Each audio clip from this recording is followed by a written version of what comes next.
Talvez a gente possa pensar assim: imagina que você pega um via, uma substância, uma presença, e arranca dela esse substrato que finca ela no sensível e substitui o substrato por um sujeito. Um sujeito que, ao invés de abrigar, segurar as qualidades, as predicações, ele sente as predicações. Essa é um pouco a imagem da res cogitans cartesiana. Então, existe para Descartes uma mente que abriga as coisas pensadas, porque essas coisas pensadas são objeto dessa mente. Agora, talvez a gente possa entender a substância de Spinoza nesses termos. Imagina que você invade a substância e coloca um sujeito onde havia um substrato. Tudo isso pode ser entendido como uma exploração da ideia mesmo de Hippocampus. O que está subjacente à presença? O que subjaz a presença? E subjazendo a presença torna, em certo sentido, a presença possível, a presença sensível possível. A gente diz, não tem Hippocampus na substância moderna pós-cartesiana, mas é precisamente talvez porque, em vez desse substrato, você tem um sujeito. Então você abre a possibilidade aqui de uma espécie de pergunta sobre o que é que subjaz a presença.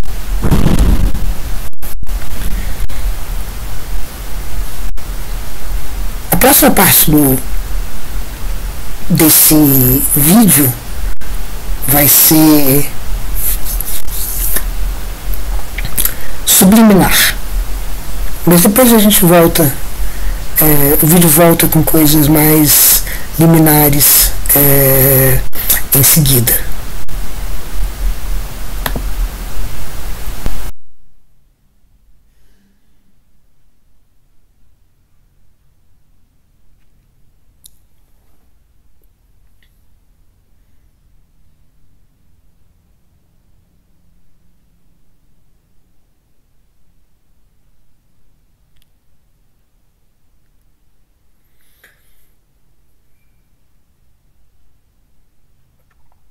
A presença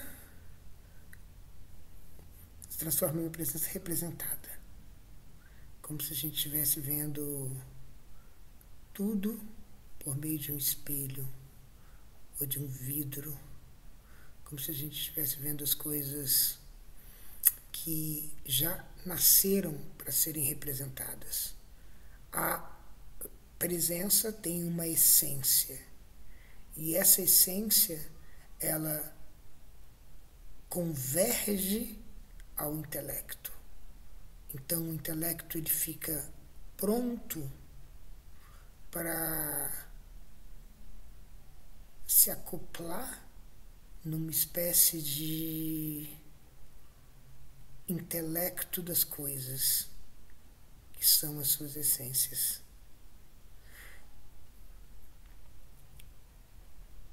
Então, o que pode trazer a dúvida, trazer a confusão, trazer a divergência, vai ser então, nesse momento, para Spinoza, apenas um produto da imaginação, que não está na pureza do intelecto. A pureza do intelecto é capaz de captar, pela ordem da natureza, inteligibilidade a inteligibilidade, uma após a outra, na sua ordem estabelecida,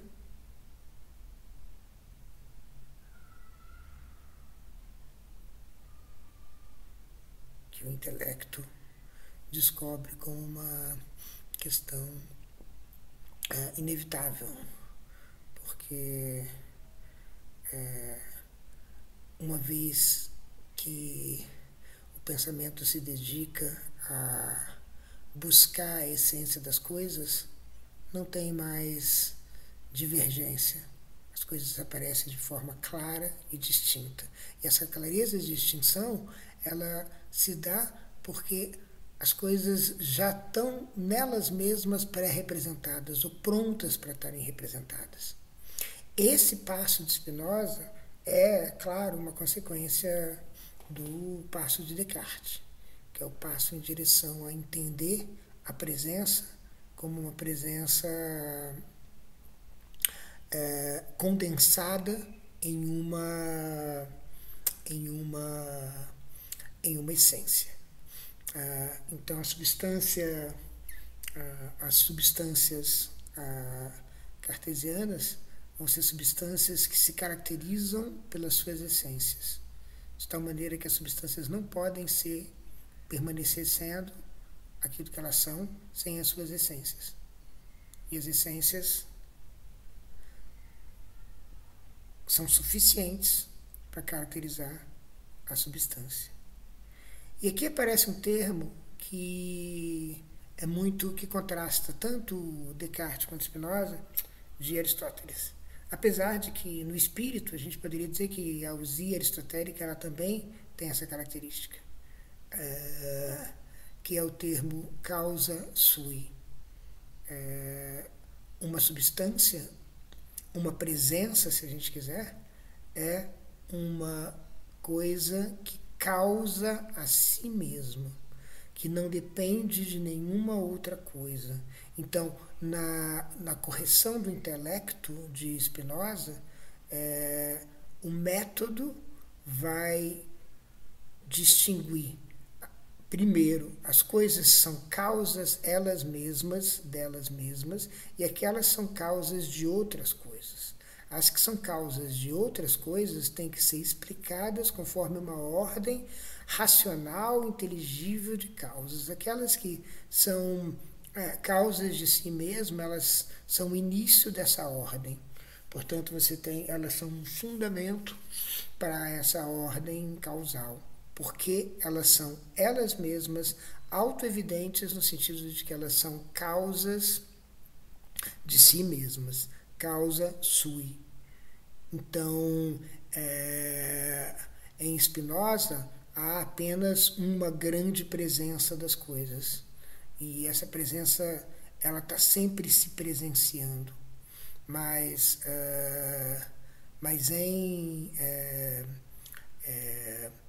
em Descartes, aqui vale a pena fazer uma observação, por causa da tradução de usia como substância pelos medievais, que é uma tradução que vem junto com a ideia de realitas e a ideia de atualitas, ou seja, em certo sentido, de Aristóteles até os medievais, uma certa dinâmica é perdida, né? Porque energeia é traduzida como actualitas.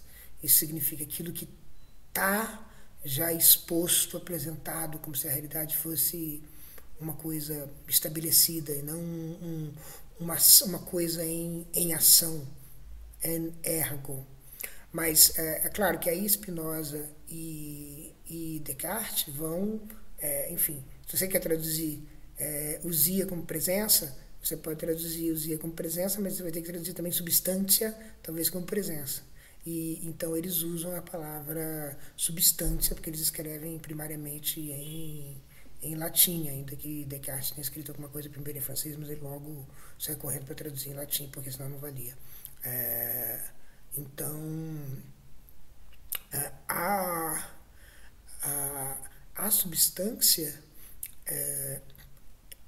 cartesiana, as substâncias cartesianas são três.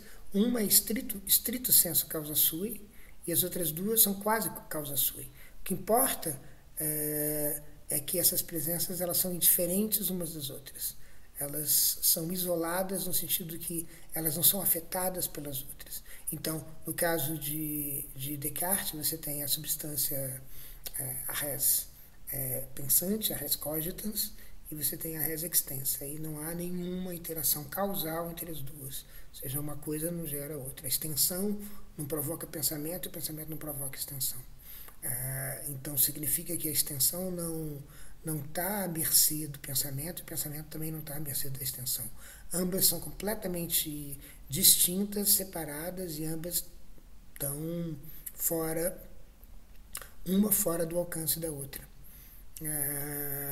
E aí, mas nenhuma delas é completamente causa sui ao fim e ao cabo, porque afinal de contas todas elas dependem de uma outra substância para existir, que é Deus. Então você tem Deus como causa sui, e todas as outras substâncias, no Descartes duas, que são substâncias que dependem de Deus, mas não dependem uma da outra. Essa independência da substância é que é característica, não porque, e aqui de novo voltando à questão da representação, não é porque a substância é alguma coisa que é autônoma, mas a substância é uma unidade de representação autônoma. E é por isso que o que importa nessas substâncias cartesianas é a sua essência. Por exemplo, a essência extensa e a essência pensante. Então, é por isso que a substância pensante não pode ser extensa, e a substância extensa não pode ser pensante. A substância pensante, ela não pode não ser pensante, e a substância extensa não pode não ser extensa. Elas são causa sui porque elas são, em certo sentido, determinadas pelas suas essências. Elas não podem escapar das suas essências. Elas não têm como fugir das suas essências. Elas são prisioneiras daquilo que elas são.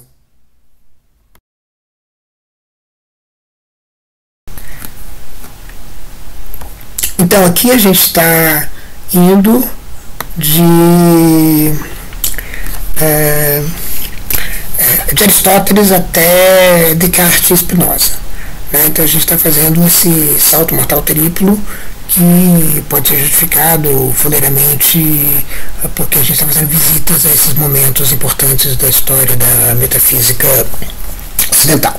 E o momento cartesiano é um momento muito importante, um momento que introduz a subjetividade e a representação, e foi a origem de vários projetos. A gente vai, talvez eu tenha em mente os 3 projetos que a gente vai visitar a partir do projeto cartesiano. O próprio projeto cartesiano, os 4 na verdade, né?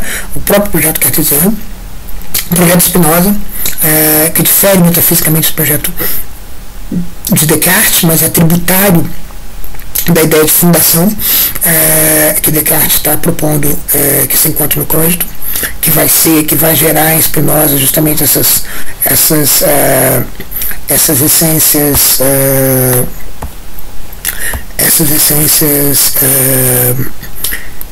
incriadas aqui significa aquilo que não causa coisa alguma, né? Ou seja, que não é causado por coisa alguma, né? E aqui não é uma coisa temporal, né? É uma coisa que é apresentada, como ele vai dizer no final, na quinta da 108, ele vai dizer: percebe essas coisas não tanto sobre a duração, como sobre certo aspecto da eternidade. Subquadam specie eternitatis, em número infinito. Ou antes, na percepção, as coisas não olham nem o número, nem a duração. Quando, porém, as imagina, percebe-as sob certo número, com duração e quantidades determinadas. Então, é preciso entender a causa para além dessa apresentação perceptiva. E é por isso que você tem um racionalismo que vai dar prioridade ao intelecto em relação à percepção e à imaginação. Mas o projeto, como eu dizia, o cogito cartesiano dá origem à metafísica cartesiana, dá origem à metafísica spinozana e dá origem à metafísica leibniziana, e numa outra encarnação que a gente vai visitar também dá origem à metafísica de Whitehead, que vai nos ocupar daqui umas 2 ou 3 sessões. Mas o que Descartes faz, e que é difícil dizer inaugurar, porque, enfim, talvez essas ideias já tivessem aparecido em outros lugares, em outros momentos, mas, em certo sentido, o impacto que ele teve foi o impacto de conceber essa esfera luminosa, essa esfera da incorrigibilidade, que é o começo de toda uma articulação fundacional que ele apresenta, por exemplo, nas meditações. Né? Essa articulação fundacional que se baseia em que certas coisas não podem ser duvidadas, não podem ser corrigidas. Eu posso duvidar da árvore em frente a mim, mas eu não posso duvidar da imagem da árvore que eu faço. Ou seja, eu não posso duvidar do pensamento que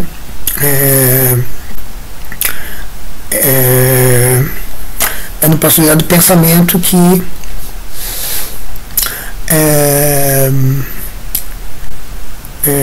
eu tenho. Ou seja, o objeto do pensamento ele é incorrigível, ele é indubitável. Então ele aparece então como um modelo de uma presença plena, aquilo que está completamente apresentado. Então é como se, e é por isso que a ideia da certeza, né, que Spinoza, no Tratado da Correção do Intelecto, aparece muito claramente. Né? A certeza ela é uma espécie de indicação da própria presença de que ela está presente. Então pensa no pensamento, no objeto do pensamento cartesiano. É justamente isso, né? Ou seja, aquilo está ali, eu não posso duvidar.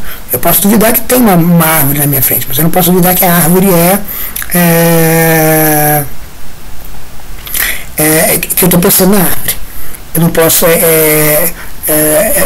a presença desse pensamento é alguma coisa que está para além da dúvida. Então, em certo sentido, é como se Descartes estivesse buscando, a gente pode construir assim, estivesse buscando alguma presença indubitável, alguma coisa que estivesse a salvo de qualquer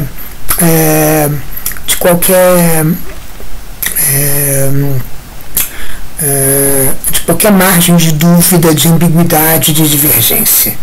Né? E aí ele vai encontrar isso justamente nessas presenças mentais, nessas presenças do intelecto, vamos dizer assim, né? Para usar a imagem que o Spinoza privilegia no tratado. Então, portanto, essa minha percepção das coisas, ela é, através do pensamento, ela é indubitável e ela condiciona a minha ação. Então, não é que tudo tem não é que a tudo alguma coisa sempre se apresenta de maneira plena, mas é que há um âmbito puramente interior à alma, onde o cogito tem lugar. E essas figuras do cogito, essas figuras indubitáveis do cogito, essa presença indubitável. Então, essas presenças é que formam um modelo, um paradigma, um protótipo, e ao mesmo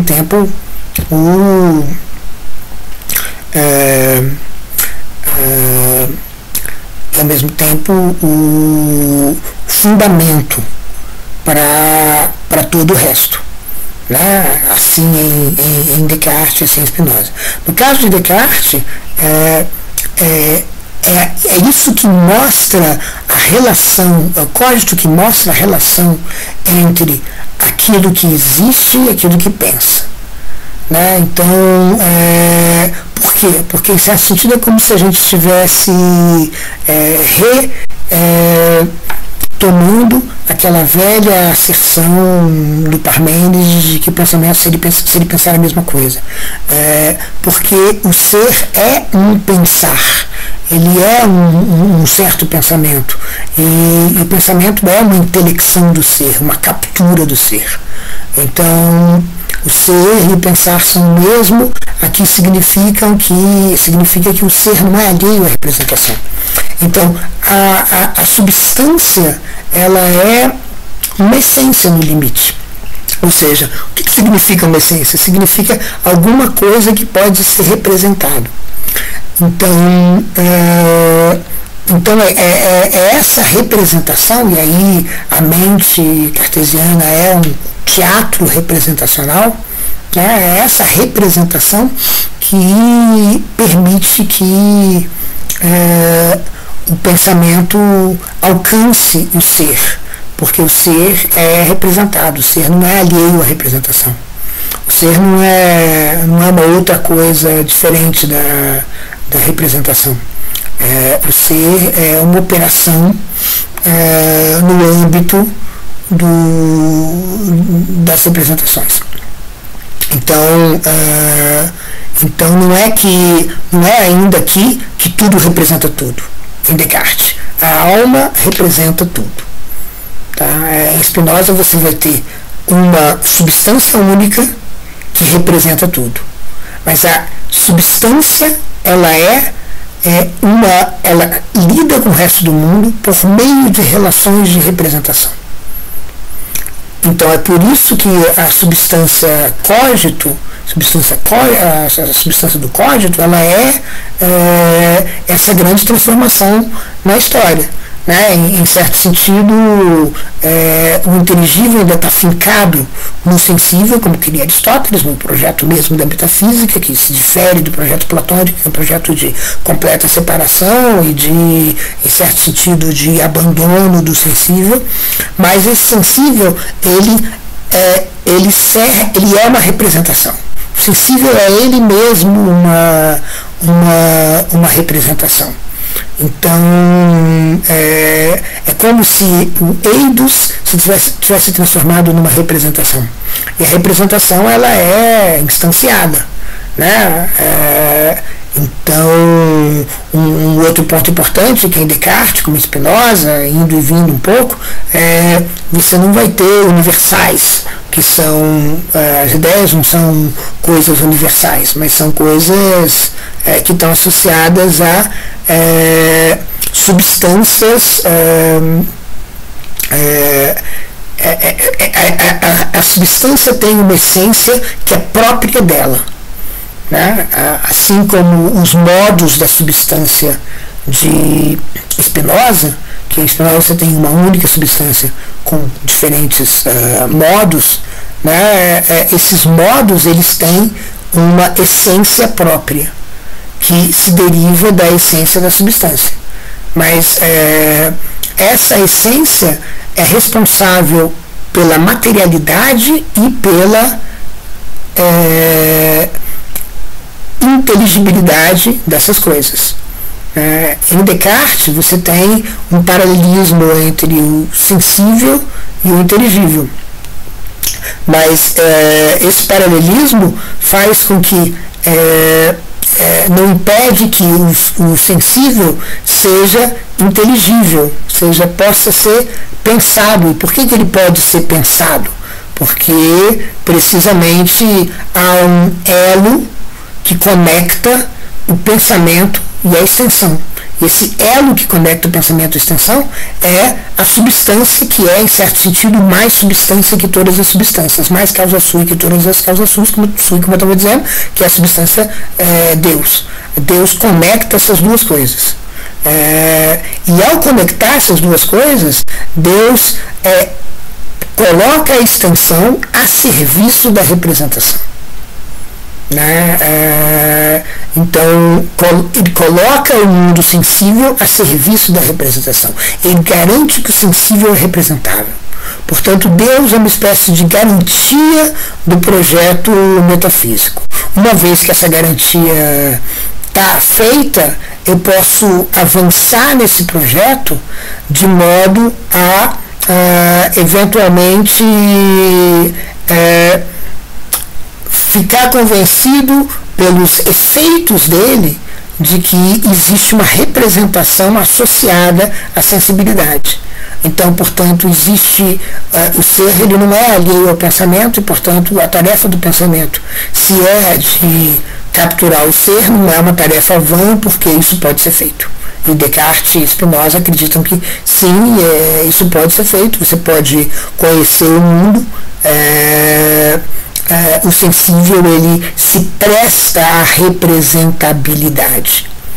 Então o código é uma grande transformação, porque o código ele mostra que a certeza, o sujeito, a representação são partes do ser. Então é como se, pensando em termos de ser e pensar, é como se o ser e pensar tivessem esse elemento em comum, que é a representação.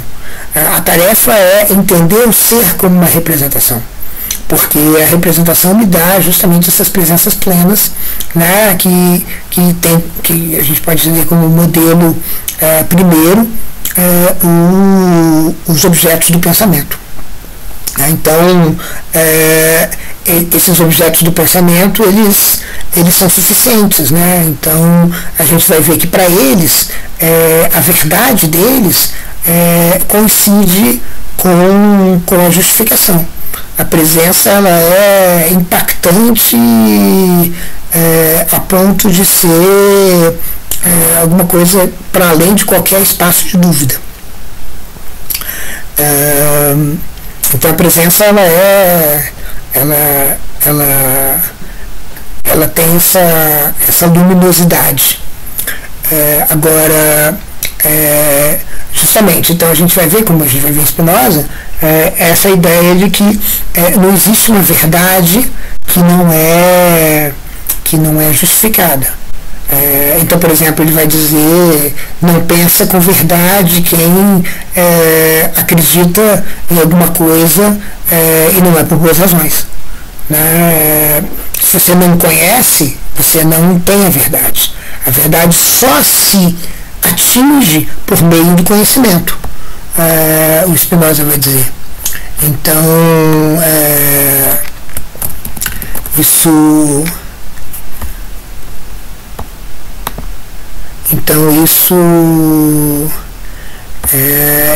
vai ser importante, porque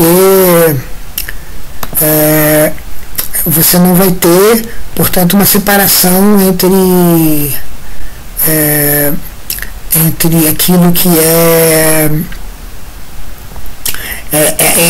entre aquilo que é conhecido e aquilo que é verdadeiro, ou melhor, entre aquilo que é conhecido é verdadeiro, mas aquilo que é verdadeiro tem que ser conhecido. Se Pedro não é conhecido por alguém que diz que Pedro existe, o que é dito é falso. Isso está na 69, onde o Spinoza diz: com efeito, quanto ao que constitui a forma da verdade, é certo que o pensamento verdadeiro se distingue do falso não apenas por uma denominação extrínseca, mas principalmente por uma intrínseca. Realmente, se algum artífice concebeu em ordem uma construção, um artífice concebeu em ordem uma construção. Percebe como isso oferece a ideia de representação ao ser. Ainda que essa construção nunca tenha existido, nem venha a existir jamais, seu pensamento, entretanto, é verdadeiro e é o mesmo, quer a construção exista, quer não. E ao contrário, se alguém disser que Pedro, por exemplo, existe, mas ignorando que exista, seu pensamento é falso a respeito de Pedro, ou se preferes, não é verdadeiro, ainda que Pedro exista de fato. Então você não pode ter uma verdade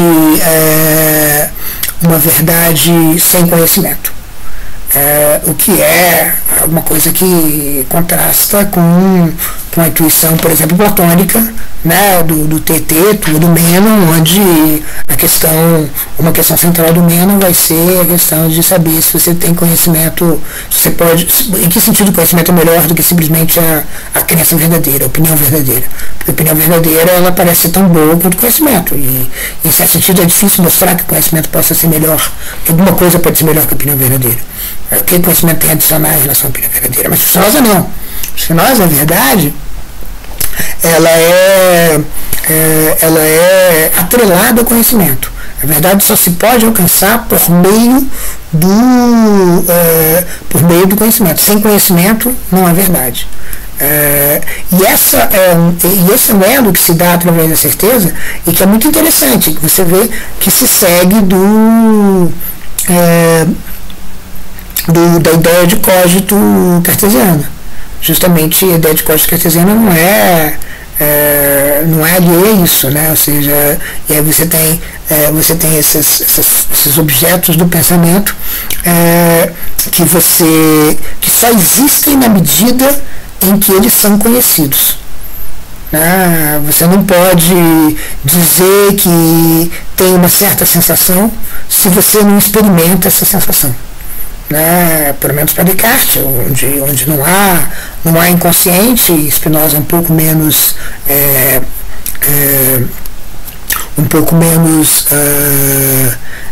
enfático quanto a isso na ética, mas pensando no Tratado da Correção do Intelecto e pensando em Descartes, então você não pode dizer que eu tenho uma sensação, eu não posso dizer que eu tenho uma sensação, a não ser que eu tenha experimentado essa sensação.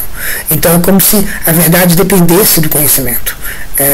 Eu não estou falando verdade alguma se eu não tiver a justificação dessa verdade. Então não há uma opinião verdadeira. E isso é muito importante, porque, por exemplo, ele vai insistir muito nessa questão da possibilidade do fingir. Isso tem a ver, de novo, com a lição que ele está tirando do cogito, da ideia mesma de pensamento que Descartes oferece.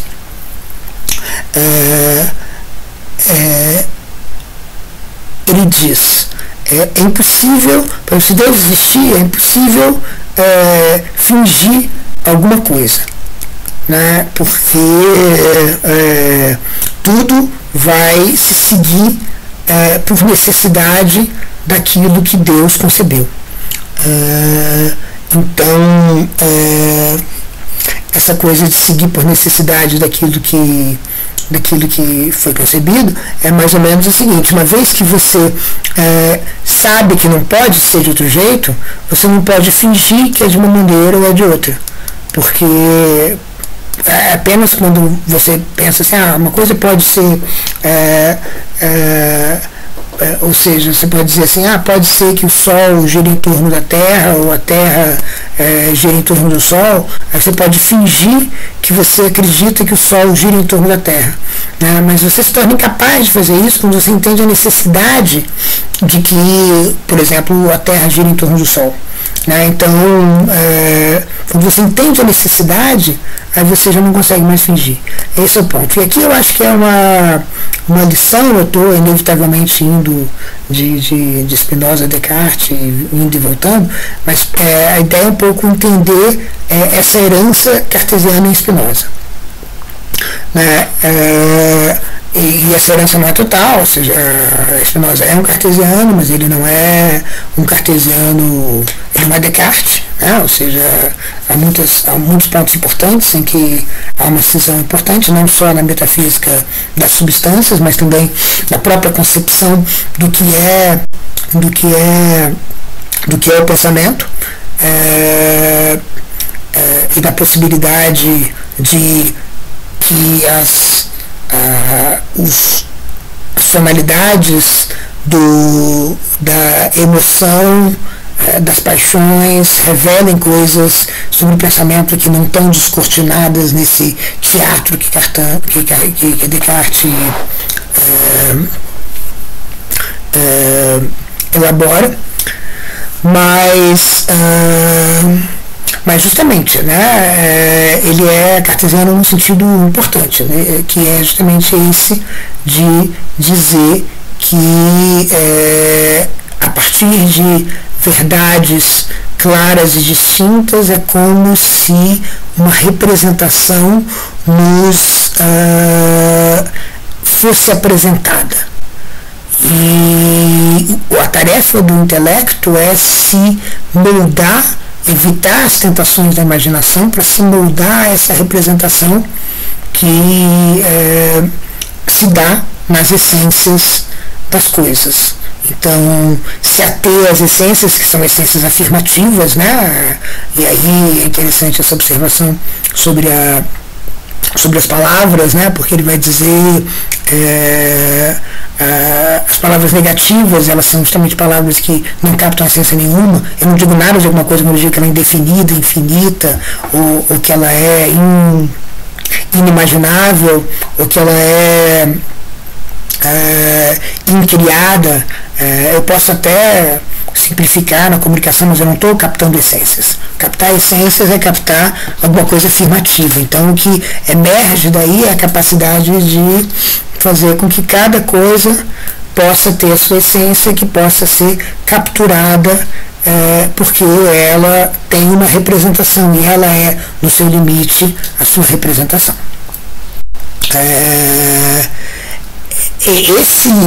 Essa ideia cartesiana, ela vai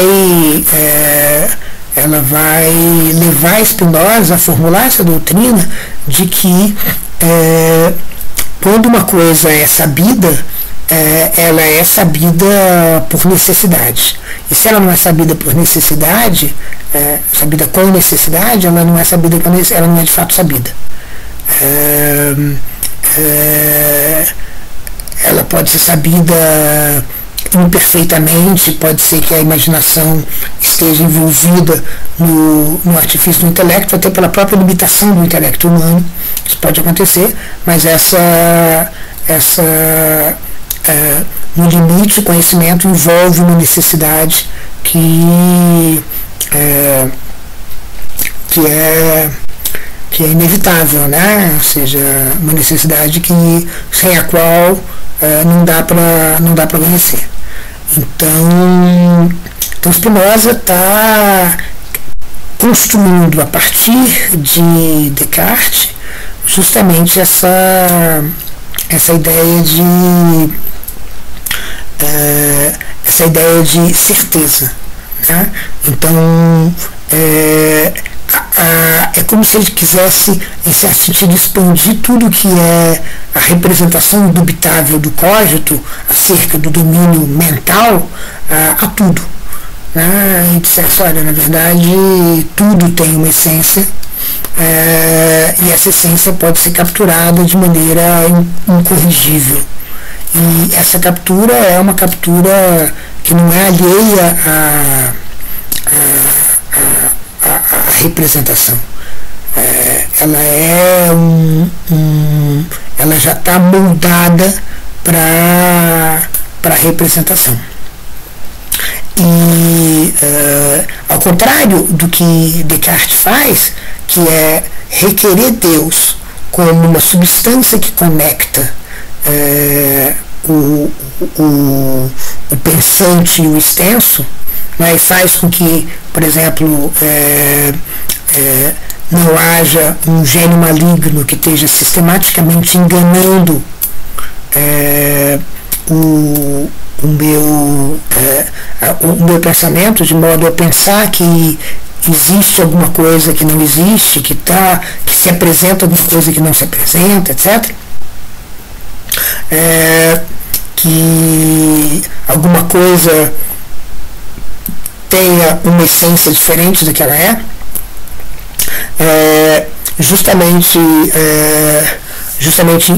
Descartes invoca Deus justamente para conectar, para garantir que esse gênio maligno não está aparecendo, né? Então, mas o que é interessante aqui em Descartes, nesse caso, é que o gênio maligno também é um agente da representação. Ele promove uma representação falsa, né? Entre todas as maneiras de engano que ele pode fazer, ele promove uma representação que é falsa. Ele faz com que eu represente de maneira errada aquilo que eu estou vendo, aquilo que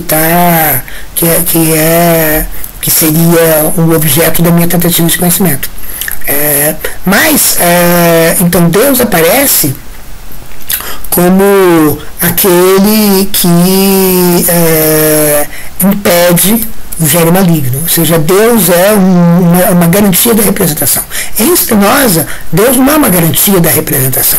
É a causa de toda a representação. Então, aqui você passa de uma construção que poderia quase se apresentar como contingente para uma apresentação necessária, né? Então, Deus tem que haver, tem que existir, porque é da substância das coisas que elas sejam representáveis. Então, é por isso que é possível o conhecimento more geométrico, né, a partir dos fundamentos, porque o more geométrico é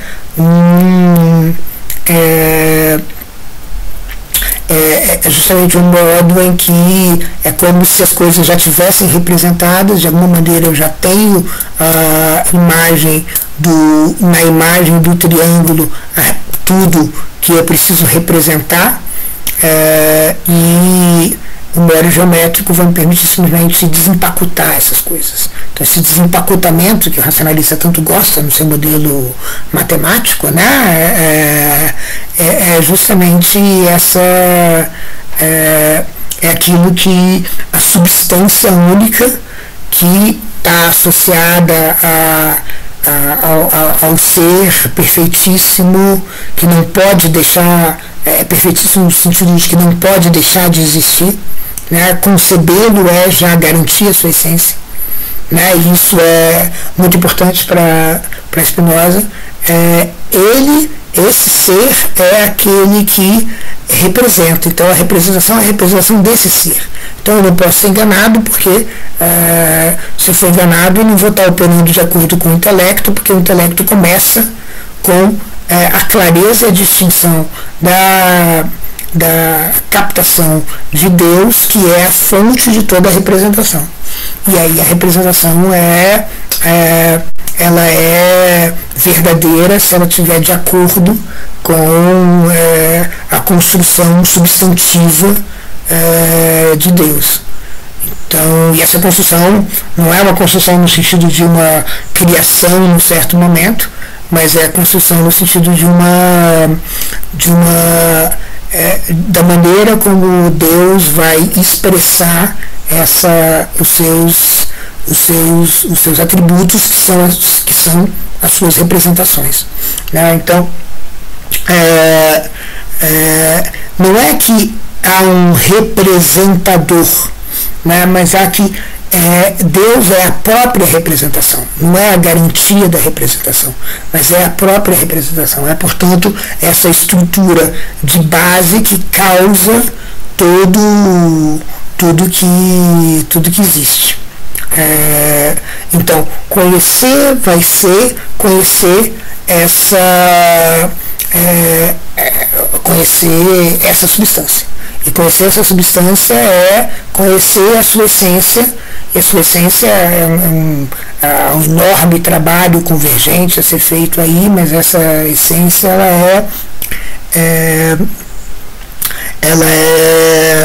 ela depende daquilo que a primeira coisa a ser inteligida oferece. E essa primeira coisa a ser inteligida é aquilo que é mais claro e, portanto, inteligível, entendido de maneira mais clara, que é a substância. Então, de um lado você tem em Descartes a garantia da representação, e de outro lado, em Spinoza, você tem a própria representação das coisas. Representação no sentido de que é aquilo que faz com que as essências das coisas sejam do jeito que são, por necessidade. Então, esse elo entre conhecimento e necessidade é um elo que tem a ver com a ideia de que as coisas entendidas propriamente não poderiam ser de outro modo. Então isso também é uma consumação do projeto metafísico bastante impactante. As coisas não poderiam ter sido de outro modo. Uma vez que você entende como é que elas estão estruturadas, elas não poderiam ser de outro modo. Então você não tem espaço para nenhuma contingência. Isso porque as coisas seguem da substância. Não há nada que não seja um produto da substância. E produto também não é o termo, é uma emanação da substância. Ou seja, você não tem uma substância que transcende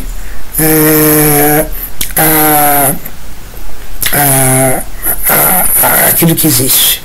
Então é como se a substância fosse a própria existência que tem que ser garantida pela sua própria definição. E aqui é interessante a gente pensar que também em Descartes você não tem uma transcendência de nenhuma das duas substâncias. A substância que transcende é Deus, porque ela é infinita em comparação às outras substâncias, né? Então você tem o confronto entre o intelecto humano e o intelecto divino, que aponta para uma transcendência do infinito. Mas a vida mental não tem um transcendente que a substância da res cogitans. A res cogitans ela é imanente à vida mental. E é isso que é muito importante para Spinoza também. A substância única ela vai ser imanente ao que existe. Ela não é alguma coisa que está para além, ou seja, não em certo sentido, não é como uma ousia platônica, que é uma ideia que transcende o sensível. Ela está na própria consecução das coisas, na própria natureza. A natureza ela não é alheia à substância, a substância não é alheia à natureza, a substância está na natureza. Então, analogamente ao caso cartesiano, você tem presenças, substâncias completamente imanentes, né? E isso também se dá porque também você não tem um hipokêmeno, né? Você não tem um substrato nessas substâncias, nem em Spinoza, nem em Descartes. Você não tem uma existência, em Spinoza a gente pode dizer, você não tem uma existência que se separa da essência. Porque em Aristóteles a substância, você tem a existência, que é essa substância primeira, que é esse hipokêmeno, e aí você tem a predicação sobre ela, que vai dar a essência dela, que justamente é o que desaparece na substância cartesiana. A substância cartesiana ela se torna completamente feita de essências, né? Entendeu? É feita de essências. Então a existência ela se deriva da essência.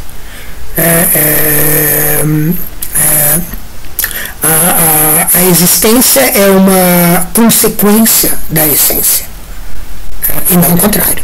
A existência ela não precede a essência, ela sucede a essência. Então a essência do cogito típica, né, garante a sua existência. A existência vem do pensamento. Tem que haver alguma coisa que está pensando, tem que haver alguma coisa que está nesse processo de dúvida, tem que haver, ou seja, é a dúvida que revela o intelecto, né? A existência de coisas inteligíveis, de coisas que podem ser inteligíveis, né? A dúvida, a existência dela se revela pelas suas características, pela sua essência. E a Spinoza, a substância é justamente aquilo para a qual a existência coincide com a essência. E essa coincidência é que vai fazer com que ela seja a pedra de toque imanente, né? Isso que é importante a gente ter em mente quando a gente está lendo lá o final do tratado, as observações sobre a certeza, e lá, como eu estava antes, lá na 96, 97, falando sobre o criado e o incriado. Aqui essas coisas do criado e incriado não podem invocar a ideia de uma transcendência, de um criador transcendente, mas justamente essa substância, esse tipo de substância cartesiana que Spinoza tem em mente, essa substância que se confunde com a essência, né? Então, é como se a existência tivesse sendo colocada de lado, e nesse sentido você pode falar de um passo atrás em relação a Aristóteles. A existência estivesse sendo colocada de lado, mas ao mesmo tempo o hipokeimenon, ele vai aparecer como não mais como substrato, mas como sujeito. E é por isso que é como se a gente estivesse dando essa centralidade para o sujeito, e Heidegger vai dizer que Descartes inaugura uma metafísica da subjetividade que não está ainda completamente consumada nem em Descartes nem em Spinoza. Ainda que em Spinoza a gente está vendo que a subjetividade e a representação são cruciais, né? Essa representação imanente, ela é crucial para o ofício afirmativo do intelecto. O Heidegger vai dizer que a metafísica da subjetividade ela vai ter a sua forma mais consumada em Leibniz e em Hegel, ou seja, em momentos posteriores, mas em certo sentido profundamente tributários, profundamente influenciados pelo código cartesiano. Então, essa ideia de que você tem essência, a gente pode pensar assim, o esquema geral seria: você tem essência e você tem um sujeito. Então você tem vamos pensar na resposta de novo, você tem o objeto do pensamento e você tem aquele que pensa. Esse eu que eu não posso duvidar que pensa. Esse eu que eu não posso duvidar que pensa, ele é a base dessa essência. Então, em vez de você ter a existência, a essência, você tem a essência e o hipokeimenon traduzido como sujeito. Então, essa, em certo sentido, não é bem que há uma transformação há uma eliminação do substrato, mas há talvez uma transformação, na passagem de Aristóteles para Descartes, há uma transformação do substrato em sujeito. E isso faz uma grande diferença para a possibilidade de inteligência do mundo, né? Porque as nossas teorias, elas se tornam mais ou menos da mesma natureza daquilo que elas tentam descrever. Então você pode praticamente falar de verdade já como adequação, né? Porque a verdade, por exemplo, que Spinoza tem em mente quando ele fala sobre esse vínculo entre conhecimento e verdade, é justamente a correção, ou seja, a representação correta, ou seja, a adequação. Então, a verdade não é, digamos assim, a revelação daquilo que não estava revelado, mas a verdade é claramente aqui uma adequação entre o mundo, que é uma teoria, e a nossa teoria, que também é uma teoria. Então você vai poder fazer uma correspondência entre uma coisa e outra, ou mesmo uma identidade entre uma coisa e outra. Porque você tem um adequatio, né, uma adequação, né, e essa adequação aqui é uma adequação entre coisas da mesma natureza, no limite, aquilo que Deus pensou sobre o mundo e aquilo que eu estou pensando sobre o mundo. Se eu estou pensando aquilo que Deus está pensando sobre o mundo, então eu estou certo. né? Então o mundo é essa construção de um sujeito, a existência do mundo, ela se deve a um sujeito que concebe essas essências. Então você não tem um vínculo, e aí você tem o sujeito pensante, né, que está no meio dessa armação de certezas e representações. E é o sujeito pensante que vai ser o substrato dessas essências todas, o hipokêmeno dessas presenças que são essências.